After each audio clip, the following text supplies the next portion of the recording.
जय हिंद साथियों। आज का सेशन में हम लोग सीखने वाले हैं भिन्न का जोड़।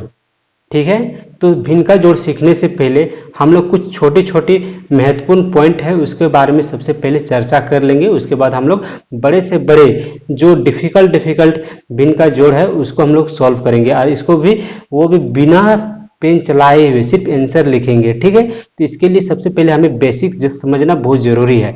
तो आइए सबसे पहले छोटे छोटे पॉइंट्स के बारे में हम लोग समझते हैं। जैसे कि यहाँ पे आप लोग को दिख रहा है, मैंने एक पॉइंट लिखा है। ठीक है, इन 5.1/3 और एक ठो है 5+1/3, ये दोनों में क्या फर्क है? कुछ फर्क नजर आ रहा है? ऐसा लग रहा है अलग अलग है दोनों, या तो दोनों एक ही है। तो हम लोग इसको समझते हैं डिटेल में। ठीक है, तो जैसे कि इसको हम लोग सोल्व करेंगे यानी 5.1/3 को, तो देखिए इसको पूर्णांक तोड़ेंगे कितना होगा? 3×5 = 15 और 1 कितना हो गया? 16। कितना आया? 16/3। तो हमने इसको सॉल्व किया तो कितना आया? 16/3। तो चलिए हम लोग इसको भी सॉल्व करते हैं। तो इसको सॉल्व करेंगे, ये भिन्न का जोड़ जैसा दिख रहा है ना। तो जब भिन्न का जोड़ जैसा दिख रहा है तो क्या करते हैं? इसका एलसीएम लेते हैं। इसका हर का एलसीएम लेते हैं तो कितना है? 3 मान लेते हैं, यहाँ पे 1 है। ठीक है ना, बट्टा में 1, कुछ नहीं है तो बट्टा में 1। तो 1 और 3 का एलसीएम कितना होगा? 3 होगा। ठीक है, तो 3 तो 1 से डिवाइड करेंगे तो कितना होगा? 3 होगा। तो 3×5 = 15। ठीक है ना, तो क्या हो गया यहाँ पे? 15। और ये कितना हो गया? 3 से 3 डिवाइड करेंगे तो कितना होगा? 1। अरे 1 गुना 1 कितना होता है? 1 होता है। तो ये हो गया हम लोग का कितना? 15 + 1 आपका हो गया 16/3। आपको कुछ दिख रहा है कि इसको सॉल्व किए फिर भी 16/3 और इसको हमने सॉल्व किया फिर भी 16/3। इसका मतलब ये है कि यहाँ पे पूर्णांक है, ये पूर्णांक में है और ये प्लस में है। ठीक है ना, तो दोनों का वैल्यू सेम आ रहा है। तो इसका मतलब हम लोग ये कह सकते हैं कि पूर्णांक को हम लोग प्लस भी बोल सकते हैं और प्लस को हम लोग पूर्णांक भी बोल सकते हैं। तो इसका मतलब ये है कि हम लोग को जहां जरूरत जैसा होगा उस प्रकार से यूज करेंगे। तो इसका क्या फायदा है इसके बारे में हम लोग आगे बात करते हैं। इसके बाद और एक छोटा सा पॉइंट है उसके बारे में डिस्कस कर लेते हैं। जैसे कि यहाँ पे है कितना है? 5.1/3। तो यहाँ पे हम लिखेंगे -5.1/3। ठीक है, तो इसको इसके बारे में समझ लेते हैं। देखिए यहाँ पे माइनस है, तो हमने अभी क्या बात किया कि यहाँ पे पूर्णांक को हम प्लस भी बोल सकते हैं और प्लस को पूर्णांक भी बोल सकते हैं। तो यह पूर्णांक में है यानी -5.1/3 है। तो देखिए, तो हम इसको तोड़ेंगे तो कितना हो जाएगा? माइनस। ठीक है, 5.1/3 को तोड़ेंगे तो कितना हो जाएगा? 5 + 1/3। ठीक है, और ये प्लस माइनस है ना, ये दोनों के साथ है इसलिए ये ब्रैकेट के बाहर होगा। जब इसको माइनस को अंदर ले जाएंगे तो कितना हो जाएगा? -5 और फिर ये माइनस प्लस माइनस 1/3। तो इसका मतलब क्या हम लोग को समझ में आ गया? जैसे कि यहाँ पे माइनस दिख रहा है किसी भी ये भिन्न में इस फ्रैक्शन में अगर माइनस दिख रहा है तो ये जो माइनस है ना, ये प्लस वाला के साथ भी मतलब 5 के साथ भी माइनस में ही है और ये बट्टा वाला के साथ भी माइनस में है। ठीक है, आपको यहाँ तक समझ में आ गया होगा कि जब माइनस में रहेगा तो ये दोनों के साथ माइनस में है। ठीक है, तो हमने सबसे पहले क्या सीखा कि मतलब पूर्णांक को हम लोग प्लस भी बोल सकते हैं और प्लस को हम लोग पूर्णांक भी बोल सकते हैं। ठीक है, तो आइए इसका क्या फायदा है इसके बारे में हम लोग चर्चा करते हैं। जैसे कि यहाँ पे अगर हम लोग सॉल्व करेंगे बेसिक से इस क्वेश्चन को यानी 8 + 14/19 है। ठीक है ना, तो हम लोग इसको बेसिक से सॉल्व करेंगे तो क्या लेंगे? हम एलसीएम लेंगे, फिर ये करेंगे वो करेंगे। लेकिन हमें पता है कि प्लस को हम लोग पूर्णांक बोल सकते हैं, तो हम डायरेक्ट लिख सकते हैं कि 8.14/19। इस प्रकार से हम लोग डायरेक्ट आंसर बोल सकते हैं। ठीक है, तो चलिए इसको देखते हैं। फिर देखिए यहाँ पे अगर हम लोग सॉल्व करेंगे बेसिक से तो हमें बहुत थोड़ा टाइम ले लेगा। ठीक है, तो यहाँ पे देखिए, यहाँ पे हम लोग डायरेक्ट क्या बोलेंगे? यहाँ पे माइनस कितना है? 4 है और 3 है। तो माइनस यहाँ देखिए यहाँ पूर्णांक है तो यहाँ पे हम लोग प्लस बोल सकते हैं, यहाँ पे प्लस। ठीक है ना, तो यहाँ क्या हुआ? -4 और +3 मतलब -1 और +12। -1 और +12 मतलब +11, यानी +11। उसके बाद हम लोग यहाँ +8 बट्टा कितना है? 9 है। तो हम लोग डायरेक्ट बोल सकते हैं 8/9 मतलब कि आपका 11.8/9। ठीक है, ये हो गया आपका डायरेक्ट आंसर। ठीक है, तो चलिए हम लोग ये समझते हैं कि बड़े बड़े क्वेश्चन को किस प्रकार से हम लोग ज़्यादा टाइम दिए बिना हम लोग इसको जल्दी से सॉल्व करते हैं। ठीक है, जैसे कि हम लोग इसको थोड़ा विस्तार से समझते हैं आराम से, ठीक है। उसके बाद हम लोग इसको प्रैक्टिस करेंगे किस प्रकार से हम लोग जल्दी में इसे सॉल्व करेंगे, वो भी बिना बहुत कम पेन चलाए हुए, ठीक है। तो जैसे कि यहाँ पे दिख रहा है ये क्वेश्चन है, यानी 8 प्लस 12 पूर्णांक 3/10 प्लस 6 पूर्णांक 4/5 माइनस 2 पूर्णांक 1/15। तो ये क्वेश्चन है, अगर आप इसको बेसिक से बनाएंगे तो क्या करना पड़ेगा, ठीक है। जैसे पहले पूर्णांक तोड़ना पड़ेगा, ठीक है। उसके बाद आपको आपको एलसीएम लेना पड़ेगा, फिर एक एक करके डिवाइड करना पड़ेगा, उसके बाद आपको मल्टीप्लाई करना पड़ेगा, फिर ऐड करना पड़ेगा, ठीक है। उस प्रकार से आपका आंसर आएगा। लेकिन हमें इतना कुछ नहीं करना, हमें डायरेक्ट इसको कैसे सोल्व करना ये सीखना है, ठीक है। तो इसके लिए हम लोग थोड़ा समझते हैं अच्छा से, ठीक है। तो देखिए ये जो क्वेश्चन दिख रहा है यहाँ पे दो पार्ट है, कितना पार्ट है, यहाँ पे दो पार्ट दिख रहा है, ठीक है। दो पार्ट दिख रहा है। पहला पार्ट है पूर्णांक वाला भाग, पहला पूर्णांक वाला, ठीक है, पहला पूर्णांक वाला और दूसरा है भिन्न वाला। दो पार्ट है, तो दोनों को हम लोग आराम से अलग अलग सॉल्व करते हैं, ठीक है। तो जैसे कि पूर्णांक वाला है तो पूर्णांक वाला को एक साथ सॉल्व करेंगे और भिन्न वाला को एक साथ सॉल्व करेंगे। तो देखिए यहाँ पे कितना है, पूर्णांक में क्या क्या है आपका, यहाँ पे 8 है, 12 है, 6 है और 2 है ना। तो सबसे पहले पूर्णांक को सॉल्व करते हैं हम लोग। 8 और 12 कितना हो गया आपका, 20 हो गया, ठीक है। 20 और 6 26, ठीक है। 26 और -2 मतलब कि कितना हो गया आपका 24। या पूर्णांक भाग हम लोग का कितना आया, 24 आया, ठीक है। हम लोग डायरेक्ट हम लोग पूर्णांक वाला सबसे पहले सॉल्व करेंगे, उसके बाद जो बचेगा उसके बाद यहाँ पे क्या करेंगे, प्लस लिखेंगे, उसके बाद हम लोग भिन्न वाला सॉल्व करेंगे, ठीक है। भिन्न में कितना कितना है आपका, यानी 3/10 फिर प्लस 4/5, ठीक है ना। उसके बाद ये वाला है माइनस में, ठीक है। मैंने कहा था ना कि जब माइनस में पूरे के साथ है तो यहाँ पे भी ये माइनस में हो जाएगा आपका 1/15, ठीक है ना। तो ये हो गया हम लोग का भिन्न वाला। तो ये तो हमें पता चल गया कि डायरेक्ट पूर्णांक वाला को डायरेक्ट हम लोग जोड़ देंगे, ठीक है ना। उसके बाद अलग से फिर भिन्न वाला को अलग से हम लोग सॉल्व करेंगे, ठीक है। तो देखिए यहाँ पे हम लोग इसे जल्दी में कैसे करेंगे, इसके लिए हमें कुछ और चीज को बारे में समझना होगा। जैसे कि यहाँ पे कितना है, 3/10 प्लस 4/5 माइनस 1/15 है, ठीक है।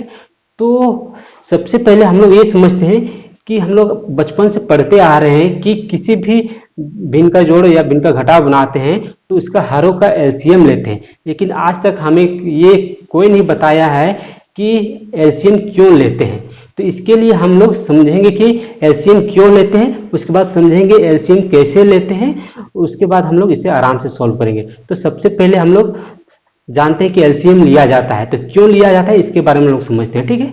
जैसे कि मैं आपको एक एग्जांपल के थ्रू समझाना चाहूंगा कि एलसीएम क्यों लेते हैं। तो मान लेते हैं यहाँ पे है, यहाँ पे 2/5 है, ठीक है, 2/5 है और प्लस ले लेते हैं यहाँ पे 3/5, ठीक है।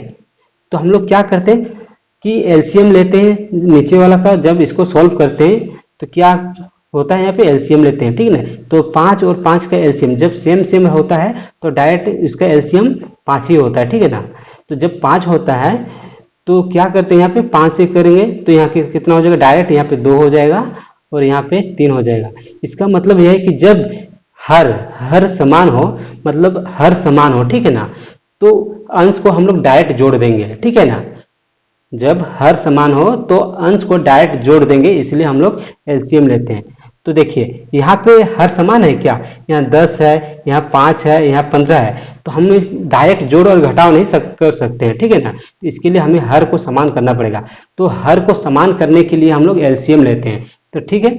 तो हमें क्या करना होगा, एलसीएम लेना पड़ेगा, यानी कि 10 और 5 और 15 इसका एलसीएम लेना पड़ेगा। तो बच्चों की तरह आपको यानी एक एक करके सीढ़ी बाय सीढ़ी आपको इसका एलसीएम नहीं लेना है कि इस प्रकार से, ठीक है ना।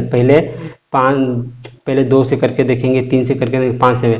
तो इसके लिए आपको समझना होगा एलसीएम लेने के लिए चार मेथड है, ठीक है ना। 4 मेथड मतलब हर कंडीशन में अलग अलग यूज होता है। जैसे कि कोई भी डिजिट कोई कॉमन फैक्टर नहीं है तो हम लोग इसका एलसीएम निकालने का डायरेक्ट यानी सबको मल्टीप्लाई कर देते हैं। उसका नेक्स्ट ये है कि किसी भी अगर कोई कॉमन फैक्टर है ना, तो जो बड़ा संख्या है उसी का, अगर वो जो बड़ा संख्या है, ठीक है ना, तो अगर वो बाकी सबसे कट जाता है तो वही उसका एलसीएम हो जाता है। अगर नहीं कटता है तो जो बड़ा संख्या है ना, तो उसका मल्टीप्लाई, उतना मल्टीप्लाई करेंगे जब तक वो कटे ना बाकी संख्या से, मतलब तब तक हम लोग मल्टीप्लाई करेंगे जब तक वो बाकी संख्या से कटे ना। ठीक है, तो हम लोग क्या करेंगे, 10, 5 और 15 का, तो यहाँ सबसे बड़ा क्या है हम लोग का 15 है ना, तो 15 को मल्टी यानी 15 10 से कटेगा नहीं, 5 से कटे, 5 से कट रहा है लेकिन 10 से नहीं कट रहा है, तो इसका इसको और मल्टीप्लाई करेंगे, इसका टेबल पढ़ेंगे कितना, 15 दूना 30, अब 30 कितना हुआ 30, तो 30 देखिए 5 से कटेगा 30, हाँ कटेगा, ठीक है ना, 10 से कटेगा, हाँ 10 ये 30, ये कटता है, तो इसका मतलब क्या हुआ कि इसका एलसीएम 30 आया। कितना आया इसका एलसीएम आपका 30 आया। ठीक है, तो 30 है ना, तो हम नीचे जितना भी हर है, नीचे ये जो हर है इसको सबको 30 बना देंगे। तो 30 बनाने के लिए क्या करना पड़ेगा, यहाँ 10 है तो यहाँ पे तो कलर चेंज कर लेते हैं, ठीक है, देखिए है ना, यहाँ 10 है तो इसको 30 बनाने के लिए हमें यहाँ पे कितना से 3 से मल्टीप्लाई करना पड़ेगा। ठीक है, जब यहाँ 3 से मल्टीप्लाई किए तो वैल्यू चेंज हो गया, वैल्यू चेंज ना हो इसलिए हम लोग ऊपर में भी 3 से मल्टीप्लाई करेंगे। ठीक है, जब ऊपर में भी 3 से मल्टीप्लाई किए, ठीक है, तो अब वैल्यू चेंज नहीं हुआ, क्योंकि ये 3 3 कट जाएगा तो फिर वही 3/10 ही होगा, लेकिन अब हम यहाँ पे 30 आ गया। तो उसी प्रकार से हम लोग इस 5 को भी 30 बनाएंगे। जब 5 को 30 बनाएंगे तो कितना से मल्टीप्लाई करना पड़ेगा, 6 से मल्टीप्लाई करना पड़ेगा। ठीक है, 6 से मल्टीप्लाई किए तो वैल्यू चेंज हो गया, तो वैल्यू चेंज ना हो इसलिए ऊपर में भी 6 से मल्टीप्लाई करना पड़ेगा। ठीक है, तो उसके बाद नेक्स्ट देखेंगे, इसको भी 30 बनाना है हमें, तो इसको 30 बनाने के लिए कितना से 2 से मल्टीप्लाई करना पड़ेगा। ठीक है, तो ऊपर में भी 2 से मल्टीप्लाई करना पड़ेगा। अब देखिए नीचे में 30 30 30 हो गया, तो देखिए हमने क्या सीखा कि जब भी हर समान रहता है तो अंश को डायरेक्ट हम लोग जोड़ देते हैं। ठीक है, तो अंश को डायरेक्ट जोड़ देते हैं, तो हम लोग का क्या होगा, यहाँ 30 है, यहाँ पे 30 है, यहाँ पे 30 है, तो हम लोग डायरेक्ट अंश को जोड़ सकते हैं। ठीक है, तो देखिए ये यहाँ कितना होगा, 3 3 9, यहाँ 6 चौका 24 और 2। ठीक है, मतलब कि यहाँ कितना आया, 9 है आपका, यहाँ 6 चौका 24 है और यहाँ पे है 2 है। ठीक है, 9 और 24 कितना होता है आपका, 9 और 24 मतलब 33, और 33 में माइनस है यहाँ पे इसलिए 2 घटाएंगे, तो 33 में 2 घटाएंगे तो कितना हो जाएगा आपका 31। तो हो गया हम लोग का यहाँ पे 31/30। ठीक है, 31/30 हो गया, तो 31/30 हो गया, तो ये भी टूटेगा, एक बार टूटेगा ना, तो कितना टूटेगा, तो कितना हो जाएगा, 30 से जाएगा तो यानी 1/1/30 हो जाएगा। तो हम लोग का भिन्न को सॉल्व किए तो कितना आ गया, 1/1/30, और यहाँ पे पूर्णांक वाला कितना था आपका 24 प्लस। ठीक है, 24 प्लस यहाँ पे कितना है 1/1/30, तो हम लोग इसको डायरेक्ट बोल कितना हो जाएगा 24 और 1, क्या कि ये प्लस है, हमने स्टार्टिंग में हमने सीखा कि पूर्णांक को हम प्लस बोल सकते हैं, तो कितना हो गया 24 और 1 कितना हो गया 25, तो 25 पूर्णांक 1/30, मतलब कि ये आपका आंसर हो गया 25/1/30। अब हम लोग तो बहुत इसको सॉल्व किए, ठीक है, तो शायद आपको थोड़ा बहुत कन्फ्यूजन होगा, तो अब हम लोग इसको डायरेक्ट सॉल्व करेंगे। ठीक है, इसको डायरेक्ट सॉल्व करेंगे, इतना कुछ नहीं लिखना है, हमें करना क्या है, डायरेक्ट हम लोग क्या करना है कि यहाँ 2 पार्ट है, मतलब पूर्णांक वाला भाग है और फ्रैक्शन वाला भाग है, तो सबसे पहला काम है हम लोग का पूर्णांक वाला भाग को तोड़ मतलब कैलकुलेट करना। तो देखिए पूर्णांक वाला क्या क्या, 8 12 6 और 2, तो 8 और 12 20 और 6 26, 26 में से 2 माइनस करेंगे तो कितना हो जाएगा आपका 24। ठीक है, 24 हो गया, इसको सॉल्व किए, तो आप उसके भिन्न वाला को करेंगे, तो भिन्न वाला को इतना नहीं लिखना है, ये सारा चीज कुछ नहीं लिखना है, डायरेक्ट हम लोग करना क्या है, यानी यहाँ पे एलसीएम लेंगे। क्यों एलसीएम लेंगे, काहे कि हम लोग इसलिए एलसीएम लेंगे ताकि ऊपर वाला को हम लोग डायरेक्ट जोड़ सकते हैं। तो देखिए, तो यहाँ पे 10 है, 5 है और 15 है, तो 10 5 15 का एलसीएम कितना होता है, ठीक है 30 होता है। ठीक है, तो 30 बनाने के लिए कितना से 3 से मल्टीप्लाई है, तो हमें नीचे नहीं लिखना है, क्या कि हमें पता है कि यहाँ सब में 30 होगा, ठीक है ना, बट्टा में 30 हो जाएगा, इसलिए हमें नीचे कुछ नहीं लिखेंगे, ऊपर में यहाँ 30 बना 3 से मल्टीप्लाई, तो 3 3 9 हो गया, यहाँ पे 30 बनाने के लिए 6 से, तो ऊपर में भी 6 6 चौका 24, यहाँ 9 और 24 आपका हो गया 33, और यहाँ पे 30 बनाने के लिए 2 से, तो यहाँ पे माइनस है इसलिए यहाँ पे भी 2 से, तो कितना हो जाएगा यहाँ पे 33 और 2 मतलब 31, तो कितना हो गया 31/30। तो ये 31/30 हो गया, तो ये 31 बड़ा है तो इसलिए एक बार डिवाइड होगा, मतलब एक, मतलब 30 से कटेगा 30 एकम 30, तो कितना हो जाएगा 1/1/30 हो जाएगा। तो पहले से हम लोग को कितना आया था 24, और यहाँ 1/1/30 मतलब हो गया आपका, यानी 24 + 1/1/30 मतलब टोटल हम बोल सकते हैं 25/1/30। आई होप आपको समझ में आ गया होगा कि किस प्रकार से करना है। चलिए और एक क्वेश्चन है उसको सॉल्व करते हैं, ठीक है। जैसे कि एक क्वेश्चन है, ठीक है, कितना लंबा चौड़ा दिख रहा है, ठीक है। अगर हम लोग बेसिक से करेंगे तो हम लोग का हालत खराब हो जाएगा, ठीक है।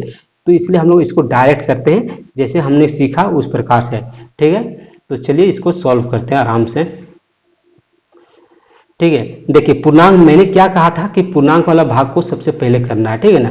तो देखिए 101 और 19 कितना हो गया, मतलब 120, और यहाँ पे फिर 20 है, मतलब कि 20 मतलब कितना हो गया 140, और -3 100 कितना हो गया आपका, मतलब 140 और -3 मतलब 137, ठीक है ना। 137 और यहाँ पे फिर कितना है प्लस ऐड करेंगे, 137 और 5 कितना हो गया आपको, आपका 142, ठीक है। तो 142, तो 142 को हम लोग डायरेक्ट लिखेंगे 142। उसके बाद यहाँ पे आप भिन्न वाला को सॉल्व करेंगे। देखिए यहाँ पे कितना है 4, 8 और 12, तो एलसीएम कितना होगा, मैंने कहा था सबसे पहले एलसीएम लेने का तरीका है जो बड़ा है उसको पकड़ना है, अगर वो बाकी से कट रहा है तो वही एलसीएम है, अगर नहीं कट रहा है तो जो बड़ा है उसको मल्टीप्लाई करेंगे, ठीक है। तो उसका टेबल पढ़ेंगे, तो कितना है यहाँ 4 से 12 काटेगा, मतलब हाँ कट रहा है, 8 से कट रहा है नहीं कट रहा है, इसलिए इसको 12 को 12 का टेबल पढ़ेंगे, 12 दूनी 24 या 24, मतलब 4 से कट रहा है, हाँ 4 से तो कटेगा ही, 8 से कट रहा है, 8 3 24, हाँ मतलब कट रहा है, मतलब इसका एलसीएम 24 हो गया। तो इसका एलसीएम 24 हो गया, तो हमें हर को सारा चीज, सारा हर को क्या करना है 24 बनाना है। तो 24 बनाने के लिए हमें क्या करना पड़ेगा, यहाँ कितना 6 है, मतलब 4 है तो 6 से मल्टीप्लाई, तो ऊपर में भी 6 से मल्टीप्लाई, यहाँ 24 बनाने के लिए यहाँ 3 से मल्टीप्लाई, तो यहाँ भी 3 से मल्टीप्लाई, ठीक है। यहाँ 24 बनाने के लिए कितना होगा, यहाँ 2 से मल्टीप्लाई, तो ऊपर में भी 2 से मल्टीप्लाई। तो देखिए अब नीचे सारा हर समान हो गया, तो ऊपर वाला को डायरेक्ट हम जोड़ सकते हैं। तो 6 यानी 1 6, यहाँ 9 और कितना है 2 है, तो 6 और 9 कितना हो गया 15, 15 में से 2 घटाएंगे क्या कि माइनस है यहाँ पे, तो 2 घटाएंगे तो कितना हो गया आपका 13, मतलब 13/12, ठीक है। देखिए 13/12, 13 बड़ा है 12 छोटा है, तो मतलब एक बार डिवाइड होगा, ठीक है ना। तो कितना हो जाएगा, मतलब 12 एकम 12, मतलब 12 1/12 हो जाएगा ना। तो कितना एक इधर आ जाएगा, तो मतलब 143.1/12, ये हो गया आपका आंसर। देखा हमने ज़्यादा कुछ नहीं लिखा, ये भी आपको समझाने के लिए लिखे हैं, ठीक है। डायरेक्ट हम लोग आंसर बोल सकते थे, ठीक है। तो आई होप आपको समझ में आ गया होगा कि भिन्न का जोड़ या भिन्न का घटाव किस प्रकार से हम लोग बड़ा आसानी से सॉल्व करते हैं, बिना पेन को, मतलब बिना पेन चलाए हुए भी कर सकते हैं। अगर आप माइंड में कैलकुलेट कर सकते हैं तो बहुत अच्छी बात है, इसको प्रैक्टिस कीजिएगा। तो आज के लिए इतने हैं, ठीक है। तो मिलते हैं नेक्स्ट वीडियो में, तब तक के लिए जय हिंद।